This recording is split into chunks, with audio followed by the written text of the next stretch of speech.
Sound check one, BIA, sound check one, April 11th.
Sound check two, BIA, April 11th, sound check two.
Live.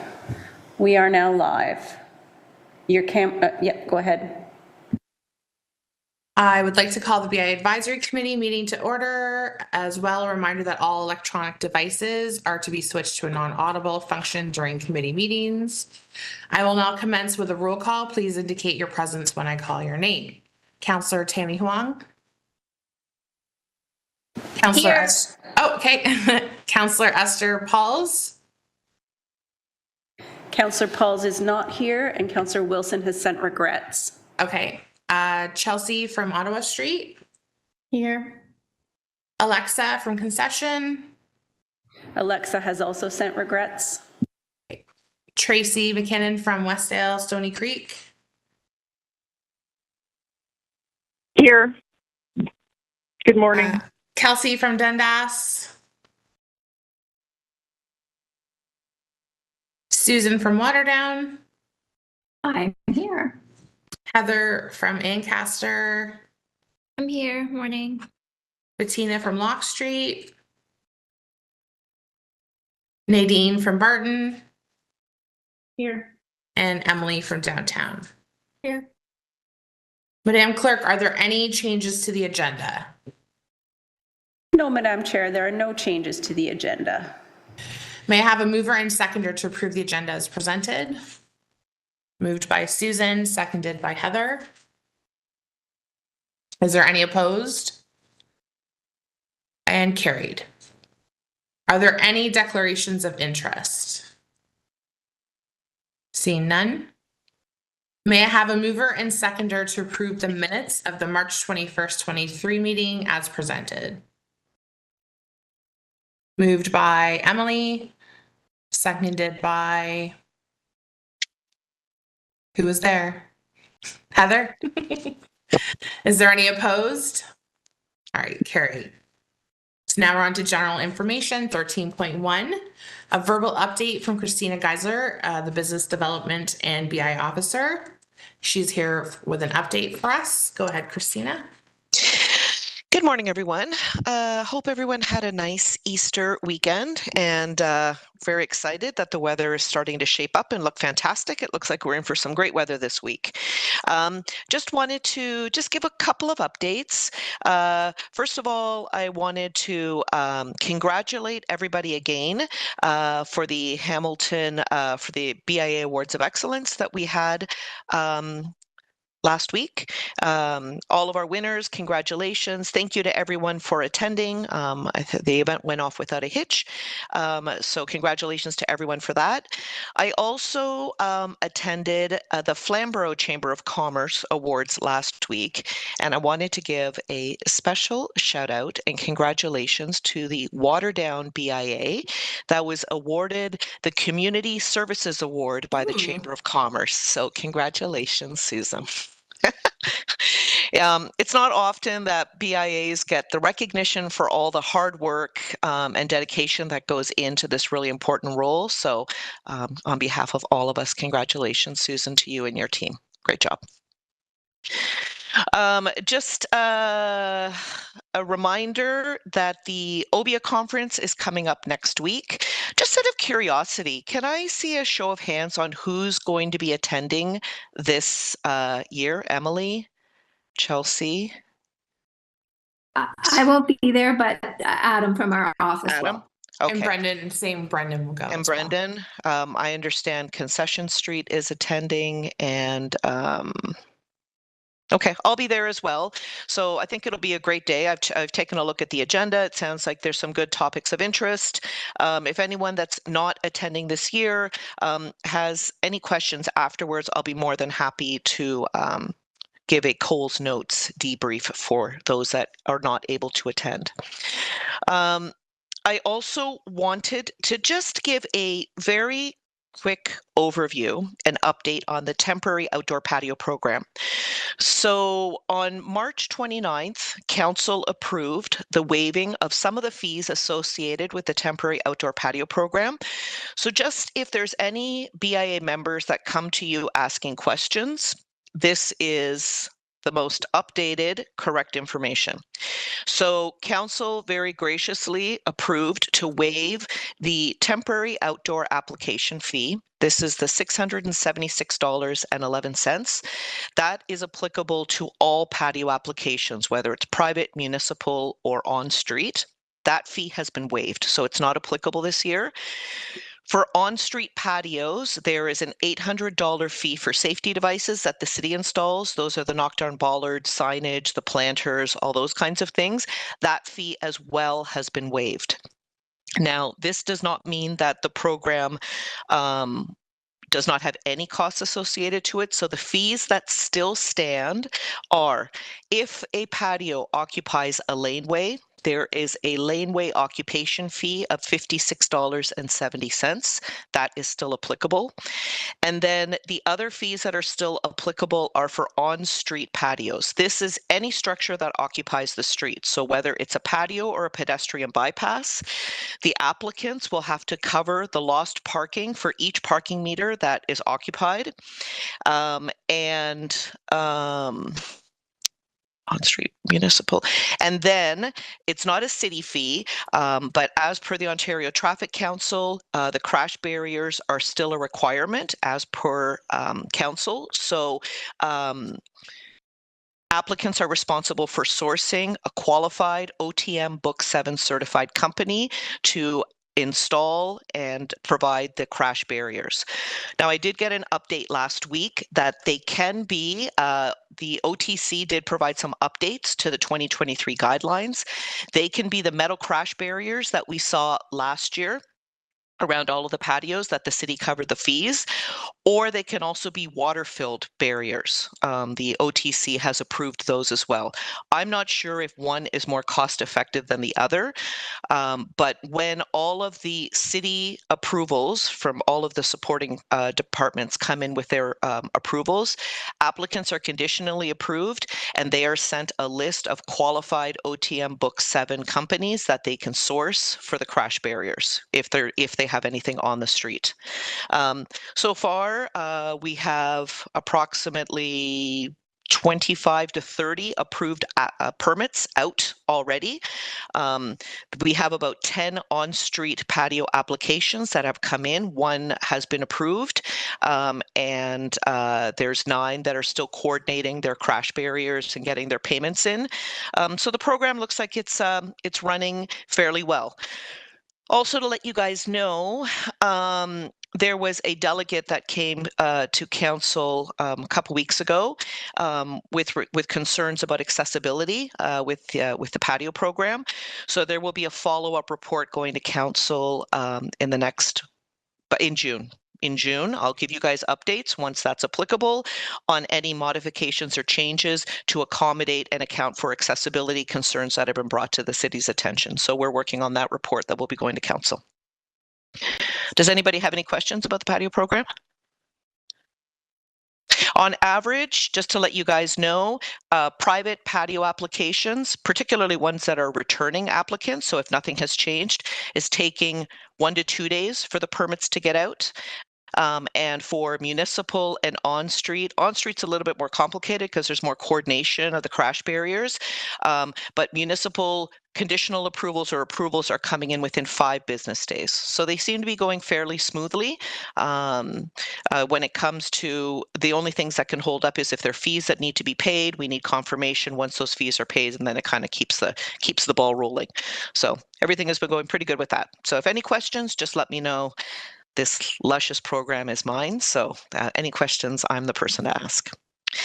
And then the last update I had has to do with the research and marketing team within Judy's team, Michael Marini's team. I'm not sure if you guys remember, Stefa went on maternity leave and has actually secured a new position when she does come back to the city of Hamilton. And it was just announced today that her replacement has been hired. He will be starting on April 17th. I think it's a name that most of you may recognize. It's Anthony Urcioli. So Anthony used to work with CHML. He was a digital reporter for In the Hammer. He was also the voice of the Forge FC.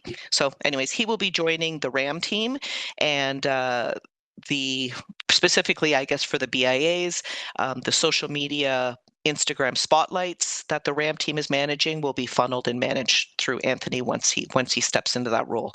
No concerns for anybody right now until he starts, because there is more people in that team, so all of the posts are going out. I know right now, Waterdown, you guys supplied some great stuff, and that's all being scheduled and posted out there. And then if anybody needs a reminder of where they fall within that schedule for the BIA spotlights, let me know. I have that readily available. And that's it. Just some quick updates. Okay. Any questions for Christina? Chelsea? Yeah, it's just about the submitting the content for Invest Hamilton. We haven't done it yet. It's next month. But does anyone know if it's just photos or can we submit reels or is it anything? My understanding, it's anything. So it's got to be reels that will fit within the platform of Instagram.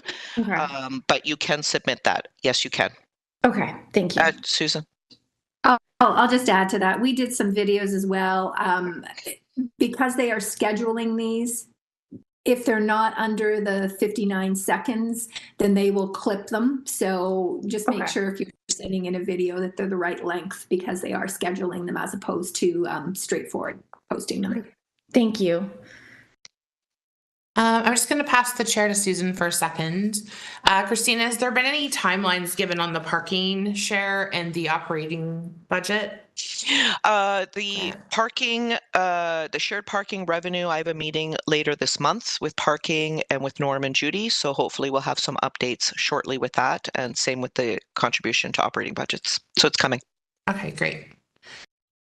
Any other questions for Christina?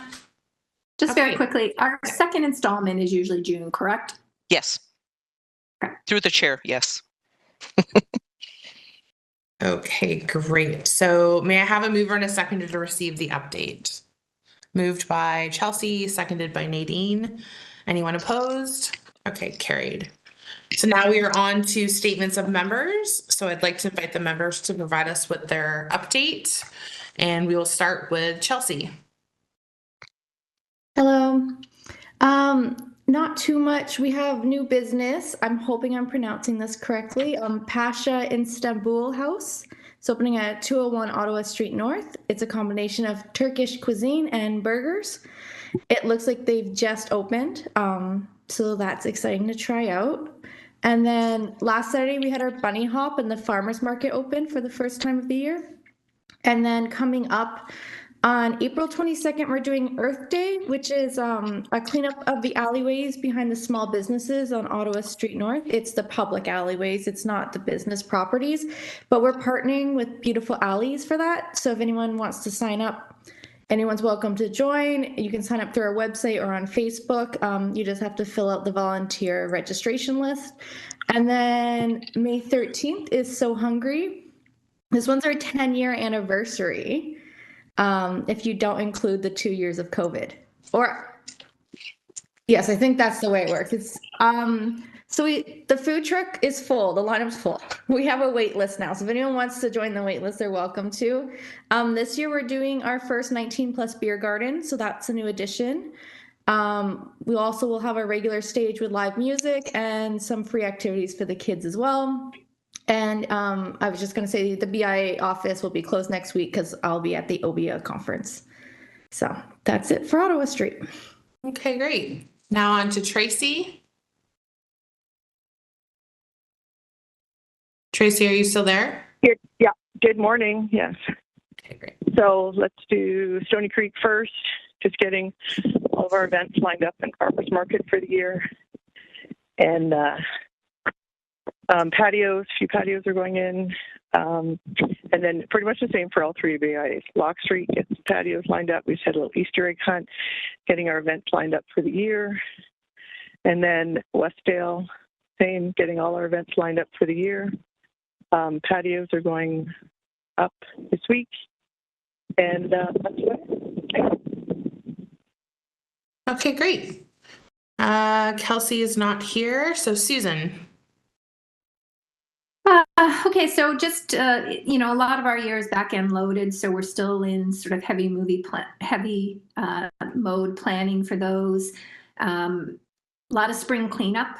We had a lot of snowplow damage to some of our BIA assets, and bit by bit, I have noticed that some of those damaged items have been replaced or removed, or things happening from the city's behalf. So we're appreciative of that, but it was a bit of a mess out there, and I think it was a really messy winter. So in addition to that, I think there's just going to be a lot of cleanup required this year. I did hear, which I'm quite excited about, that our decorative poles on Dundas Street are scheduled for being repainted this year. And we've had another one that came down over the winter, so we're waiting to get that replaced. Our farmers market launches May 27th, so Adam has been very busy getting that up and going, and we have a fairly strong roster of vendors this year, so we're excited to see that come back strong. We have some businesses that are closing. The vitamin store was in the Sobeys Plaza for years, and it is on all their final sale signs in the window. Unfortunately, A Greener Place, which was a wonderful refillery store in Waterdown, is closing sometime this month. And we have another retailer that has quietly announced to us, but not publicly, that they'll be leaving. So as mentioned in previous times, it's a really, really tough time for our small retailers out there. Our convenience-based side of our district is doing quite well, but our small retailers are really struggling to get people through the doors right now. We have a new sandwich shop. It's replaced another sandwich shop, Italian sandwich shop. So we now have the Garcia sandwich shop in the Sobeys Plaza. We have a new barber shop on Dundas Street. I can't remember if I mentioned before, we have Alta Spine, which is a new physiotherapist and I believe chiropractic business. And in the Sobeys Plaza, we have a couple of businesses that are growing, and so they're relocating into larger spaces within that plaza. And I'll have news to share about that once they're settled into their new spaces. I think that's it for us. Okay, Oh, great. anybody else working on their CSJ students yet? No. That's all. All right, on to Heather from Ancaster. Okay, so we just finished up our Easter scavenger hunt. It's actually still running for this week, so it'll take a few days, but hopefully that went over well with our businesses and we got some good interest in that. And then we're just focusing on also, like Susan mentioned, we're doing spring cleanup. So trying to get our planters back out for the summer flowers to go in and organizing that. And then also getting some volunteers out to come out and clean up our street here. And then upcoming, we have our Mother's Day event, which we're planning for the Saturday of Mother's Day weekend. Probably have some of our businesses do sales that weekend as well. So that's going to be good. We're going to have free photos at the town hall for families. So, and then our farmers market. So our farmers market will start at the beginning of June and the ball is rolling for that. So that's exciting. Okay, great. And Emily from downtown. Good morning, everyone. So we do have a couple new businesses joining us. One, again, hope I'm pronouncing this properly, is Chatham, which is a new bubble tea location on John Street. As well, an exciting one is in the old Solanche's pub location at 33 Bowen Street. There is now a club going in called Club 33. So we're very excited to see that space being used to its potential. We were very sad to hear about the closure of Afrolicious on James Street North. That's definitely a bit of a blow as they were so fantastic down here. Other than that, our pole decor for the spring has gone up over the weekend. So we have tulips on some of the poles downtown, which will hopefully brighten up the area. And we are moving forward with Promenade. We currently have a vendor call out right now, so be sure to share that if you know anyone who might be interested. And that's all. Again, same as Chelsea was saying, we'll be off at conference next week, so I'm excited to see some of you guys there. Okay, great. And Nadine from Barton. You guys are making me feel left out about the conference. Now I kind of wish I was going. So new business, I stumbled upon, which is how it seems to happen on Barton, a new fitness studio that's opening on the 22nd. They've just shared their opening flyer with me, so that's been passed through the BIA. And on that corner, over the next couple of months, so this is the corner between Sherman and Earl on Barton, both sides of the street, there's 6 businesses that are hoping to open within the next couple of months. So really excited to see kind of a pod of action happening down that end of the street. It was very exciting. So over the weekend, Gala did their bunny hop at Powell Park, which is just adjacent to us, and a lot of our businesses participate in that and help to support. They had a ton of kids out. Apparently somebody forgot to turn off the registration and they got way more kids registered than they anticipated. So very exciting. And a lot of the businesses were excited about being able to provide sort of little takeaway items for that. Yeah, that's pretty much what's happening. Beautiful Alleys, of course, we're partnering with them as well. I've tasked my board to get out on the street and do a cleanup. So hopefully that will help to sort of hit the reset button for us and get stuff cleaned up. So that's it from me. Okay, fantastic. I will pass the chair to Susan to do our update for International Village. We are just about to distribute our spring summer coupon sheet that we put out, which is always a hit. And then we distribute them to the businesses to hand out to their customers. We have our spring campaign going right now on social media, which we're really excited about. It's a really fun one. One thing I would like to just mention as a sort of a recommendation for those BIs who are struggling with increased graffiti. RBI has always done a graffiti audit, so a graffiti inventory twice a year. We do one in the spring, we do one in the fall. It's a bit time consuming, but it does allow us to track which properties still haven't removed their graffiti from last year, which we can send into bylaw. And it creates some data around that as well. And I think we're the only BI that does that right now. So I think power in numbers, if we all started reporting more of this into bylaw, especially those of us who are really inundated with it, I think it might help to bring some more attention to the fact that, this is a really big growing problem, especially in the lower city. And I think having some data to surround that. So that's just my suggestion, not telling you what to do, but that's what we've done. And it was very interesting for us to say, okay, well, we reported these 20 some odd properties back in the fall, and out of that 12 are still have graffiti. Why? Because they should have been mandated by bylaw to take them down before the cold weather. So just to keep that in mind as well. Later this month, Emily and I will be doing a police deputation in front of the police board to discuss the issues that both of our BIs are facing with policing, lack of, and everything else. So if any of you have anything you would like to highlight in that conversation, I think a lot of the conversation will not only stem from the downtown, but in the whole of looking at policing and how our businesses can see some more support as well. We will be going in with a direct ask. But if you had the time to jot something down in the next couple of days, Emily and I are meeting this week, and you can just email me with those thoughts. That would be helpful. Again, we are talking with the downtown, but I think we're all facing similar issues when it comes to our businesses.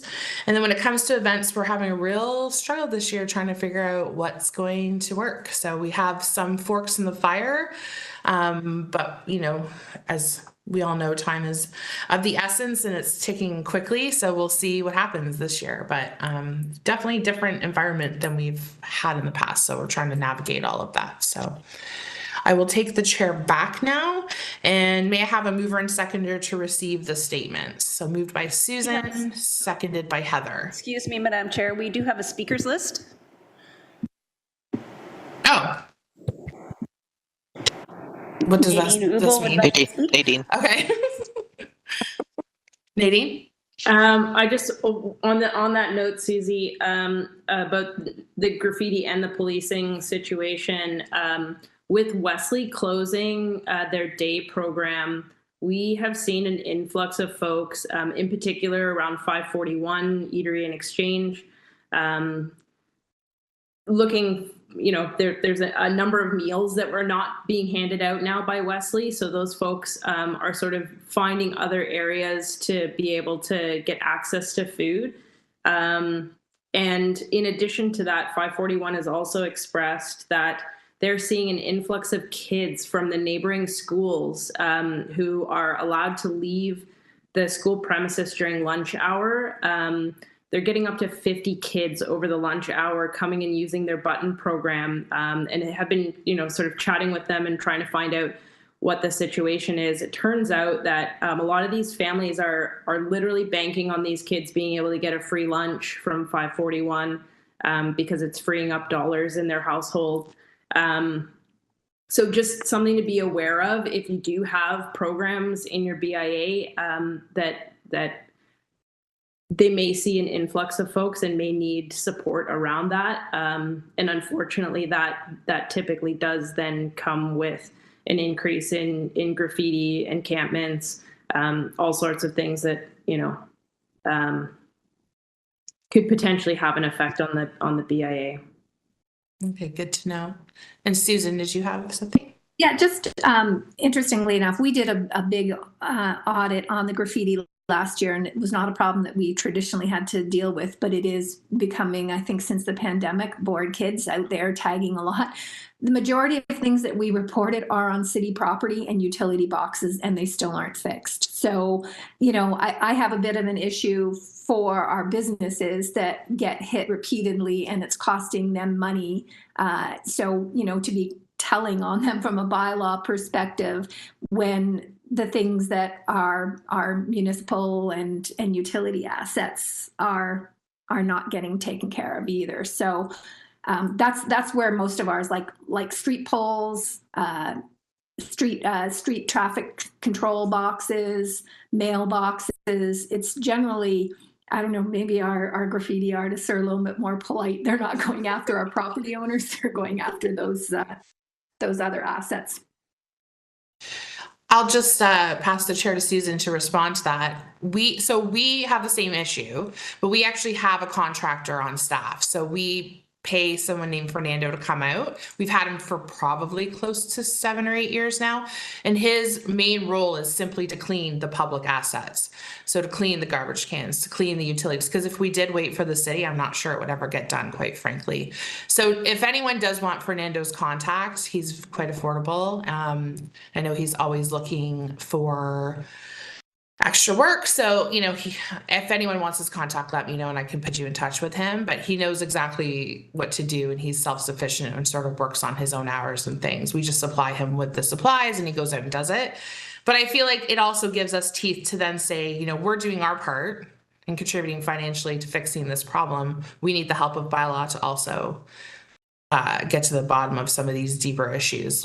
The problem we have is that we're finding one property specifically gets hit and then the next day there's like 10 more tags on that same property. So trying to get it down in a timely manner is very important down here. And that doesn't seem to be happening right now. So we're, I think, a little concerned with making this a priority. It's okay. I'll take the chair back. Any other comments or questions? All right, great. May I have a mover and a second? Madam Chair, I think Christina wanted to respond to the graffiti matter. Sorry, just unmute myself. I will follow up with our contact in Public Works, Anita Vidovic, and see if we can get a little bit of an update or a timeline on the city assets that have been tagged. If I could ask the BIAs, if you've got, I don't have to have the specific list, but just so I can kind of hone in a little bit with Anita, if you have city assets in your BIA, actually, can I just see a show of hands? Who has city assets that have been tagged and reported to the city? Oh. So, okay, so I've got downtown, I've got Ottawa, I've got International Village, I've got Waterdown. Nadine, did I see your hand go up? Okay, Barton. Okay. Do you have anything, Heather? Not graffiti wise, but I did wonder about the lighting. Speaking with Anita about the lighting as well, because I haven't heard back about that. Okay. I'll see if I can kind of do a general kind of follow up with the outstanding ember fire pokers that are in the fire, and I will follow up specifically with the graffiti and see if we can I'll get an update. I'll send everyone an update if I hear anything back from Anita. Does Anita not join our meetings anymore? I'm not sure. I can put that on my list to ask her. She used to. She always used to be at the meetings, so I think it would be handy to have our BIA rep from Public Works join the meetings. Oh, for sure. That way it just avoids some back and forth. Yep, I will ask Anita about that as well. Okay, great. And Heather? I already said my portion You already about said the your portion. lights. Yeah, thank you. Okay, is there anybody else? All right, may I have a mover and a second to receive the statements? Moved by Emily, seconded by Nadine. Is there any opposed? Carried. And if that's all we have, oh, Christina? Sorry, I forgot actually to mention two things. So KPMG audits for the BIAs that are in the second wave. For the second half of the year, for your audits with KPMG, which is Concession Street, Waterdown, Lock Street, Westdale, Stony Creek, and Barton. Just a reminder that all of your supporting documentation and your checklist is due May 22nd. Please ensure that that is submitted to our city contact, Joanna Priziak, I believe you pronounce her last name, as opposed to going directly to KPMG. That way the city kind of has a sense on who's submitting everything and we have a sense on where everyone's is. And thank you to the first batch. Everyone got their stuff in, so that's great. And also, just to let everyone know, I'm actually going to be on training the week of May the 8th to the 12th. So I will not be at the next BIA subcommittee meeting. With respect to the patio program, I have secured a backup, so that will continue to run as on schedule. So there will be no delays in that. But I have spoken to some of you guys about this, and I know that because of COVID, all of our meetings switched to online, which is great. And I know it's super convenient. I've been there. I know that it's much easier just to kind of sign onto your computer and get the updates and participate in these subcommittee meetings. However, I would like to see if we could at least have 1 or 2 meetings in person. Part of the reason is there is a tremendous value in being face-to-face. Secondly, there's about 6 brand new executive directors, and I think it's an opportunity for us to really come together as a team and build some camaraderie and that kind of stuff. So I'd like to put on the table to potentially have June before we get into the summer season, which gets super, super busy. And then I don't know how much we really want to do this into the fall when we start getting into flu season and kind of being in closer proximity with one another. I'd like to suggest, and I will leave this up to you, Madam Chair, on where we go from this, but for June, the June meeting to be an in-person meeting. I have spoken to Judy, and we might even be able to cater it and have kind of like a lunch and kind of just a social thing afterwards, since it runs right into the lunch hour. Just wanted to put that on the table. I think it would be valuable from an information sharing and making sure that we're all on the same page and teamwork and all that kind of stuff. Through you, Madam Chair. Great. I think that's a great idea. I'm just hesitant in cold and flu seasons, but June seems to be good.